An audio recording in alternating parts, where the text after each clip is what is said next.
काय ग ताई, काय झालं? काय पाहतेस? रे दादा, ते समोरचं मंदिर कोणाचं आहे? ते मंदिर नाही, त्या समाध्या आहेत. कोणाच्या? त्या संत सखाराम महाराज व त्यांच्या गादी पुरुषांच्या. आणि ते मंदिर कशाचं आहे? ते होय, ते पाताळेश्वर महादेवाचं आहे. पण मी तर ऐकलंय सखाराम महाराज विठ्ठलाचे भक्त होते आणि त्यांच्या समाधी जवळ महादेवाचे मंदिर कसे काय? अगं ते इथं उभं राहून तुला समजणार नाही.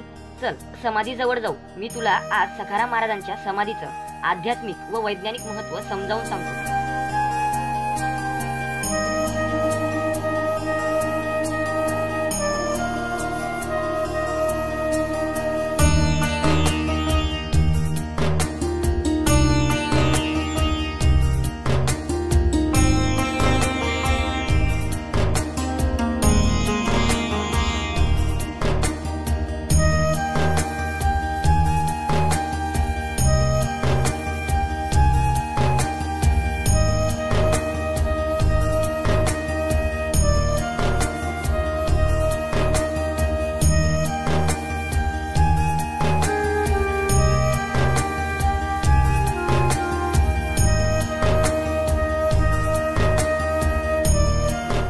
चल आता तुला समजावून देतो इथं महादेवाचं मंदिर का ते. हे मंदिर त्रिकोणी आकाराचं आहे. ते यासाठी, यामुळे नदीचा पाण्याचा प्रवाह 2 भागात विभागतो व समाधीचं रक्षण होतं. हे झालं वैज्ञानिक कारण. आता आध्यात्मिक कारण आहे. मुळात विठ्ठल व महादेव हे वेगळे नाहीतच, तर ते एकच आहे.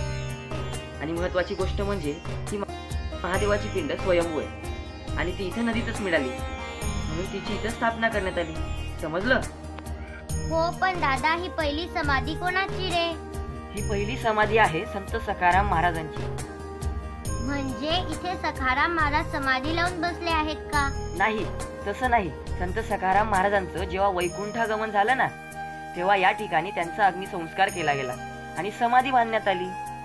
मग ही समाधी बांधली तरी कोणी? संत सखाराम महाराजांचं इसवी सन 1818 मध्ये वैकुंठागमन झालं. त्यांच्यानंतर या संस्थानाची जबाबदारी संत गोविंद महाराजांवर आली.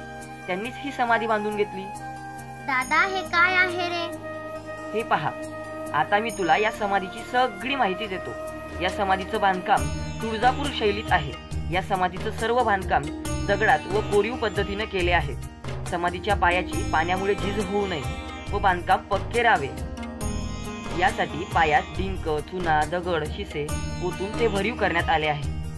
समाधीची उभारणी करत असताना दगडात पंचधातूच्या पट्ट्या अडकवलेल्या आहेत. त्यामुळे दगड एकमेकात घट्ट बसून भूकंप, महापूर यासारख्या नैसर्गिक आपत्तीतही समाधी सुरक्षित राहते. ही समाधी पूर्वाभिमुख आहे. समाधीच्या छताला आतील बाजूने दगडात कोरलेले 2 सर्पयंत्र आहेत. या यंत्रांना वास्तुशास्त्रात फार महत्त्व आहे.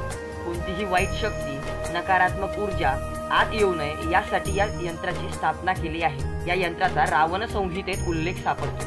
आत गाभाऱ्यात तुळशी वृंदावन आहे. यात संगमरवरात कोरलेल्या पादुका आहेत. हे वृंदावन बारीक नक्षीकाम करून सुंदर व रेखीव केलेले आहे. समाधीच्या कळसाची ही रचना मोठी वैशिष्ट्यपूर्ण आहे. यात पूर्वेला सप्तर्षी व राम पंचायतन आहे. दक्षिणेला शिव पंचायतन आहे. उत्तरेला गरुड, हनुमान, तुंबर, जय विजय, नारद, विष्णू यांच्या मूर्त्या आहेत. दर्शनी कमानीवर यक्ष व अप्सरा कोरलेल्या आहेत. ही समाधी स्थापत्यशास्त्राचा, वास्तुशास्त्राचा व आध्यात्मिक अधिष्ठानाचा एक उत्कृष्ट केंद्रबिंदू आहे. ही दुसरी समाधी संत बाळकृष्ण महाराजांची आहे. या समाधीचं बांधकाम कोल्हापुरी शैलीत झालेलं आहे. समाधीच्या कमानींवर श्री विष्णूंचे दशावतार कोरलेले आहेत. शिवाय दाढी असलेले भगवान शंकर, पार्वती व श्री गणेश यांच्याही प्रतिमा कोरलेल्या आहेत. या समाधीचा कळस म्हणजे श्रीयंत्राचे प्रतीक आहे. कळसाच्या पूर्वेला लक्ष्मीनारायण तसेच उत्तरेला नरनारायणाच्या मूर्त्या आहेत. ही तिसरी समाधी प्रल्हाद महाराजांची आहे. या समाधीचे बांधकाम राजस्थानी शैलीचे आहे. समाधीच्या दर्शनी कमानीच्या खालच्या बाजूला आग्नेय कोपऱ्यात उंदीर व वायव्य कोपऱ्यात कलशधारी स्त्री यांचे बारीक शिल्प आहे. ही शुभ लक्षणे मानली जातात. तर अशा या वैशिष्ट्यपूर्ण संत सखाराम महाराजांच्या समाधीचं दर्शन घेऊन आपणही दिव्यत्वाची अनुभूती घ्यावी.